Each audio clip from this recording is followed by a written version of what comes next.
Any self-respecting town in the United States will have at least one car club celebrating anything from American classics, hot rods, or a particular make of car, and Cañon City, Colorado is no exception.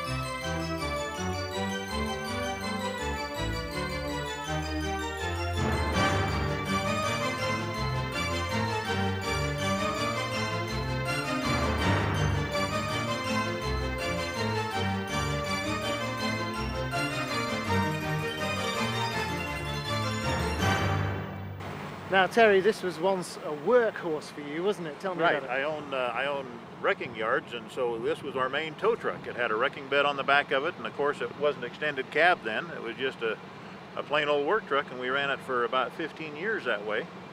How long ago was that? We quit using it about 5 years ago. Right. And we finally just parked it. It was getting so bad it wouldn't run anymore, and the brakes were bad, and you couldn't get parts for it, so... Now, most people would, at that point, just dump it, put it on the scrap heap and leave it there. So why didn't you do that? Well, it had a lot of sentimental value. You know, it'd been in the family a long time and was pretty good to us.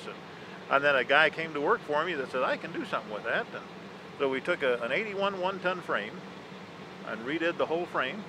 Then we took the old body, we cut it off about right here, and added this section onto it, added 19.5 inches to it, put all that back together.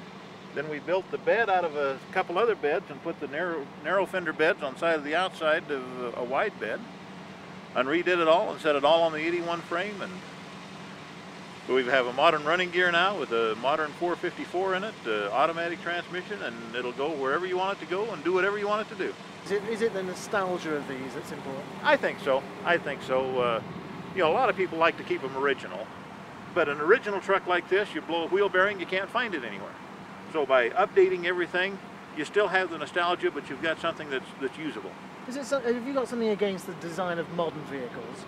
No, I like the modern ones, but they're so complicated, a guy can't work on them anymore and so on. And I mean, we put this one together and painted it and everything else right in my garage in the backyard, you know, and did the whole thing. And it really makes it a good running truck now. Well, we've already learned that a lot of the cars here have modern technology inside them. Underneath, they are sort of wolves in sheep's clothing, but Don here has an original, an authentic antique, and it's fabulous. Tell us all about it, Don. Well, I bought it 44 years ago for $35. I drove it for years and years, and then I restored it in 1985 back to original, and it's been a driver mostly all these years. Not, you know, just part-time, just for a hobby. What did you get for $35 all those years ago? Was it in fairly good nick? Yeah, it was in perfect shape. Is it 35 really? years ago, yeah. Now, what's it got inside? We've got the bonnet, the hood open here. Yeah. What's driving it? Okay, well, this is your gas tank here. You put your gas in, and it's just a downdraft. There's no fuel pump on it. Right. And goes right into your carburetor there, which is they call a downdraft. It's a 40 horsepower, 4-cylinder. Your coil sets up here, and they're a real simple thing. It's really simple. To time it, you take this out, turn it in backwards, and take the crank and turn it till it hits the slot, and then you just aim your distributor to number 1 cylinder, and that's the way you time the thing.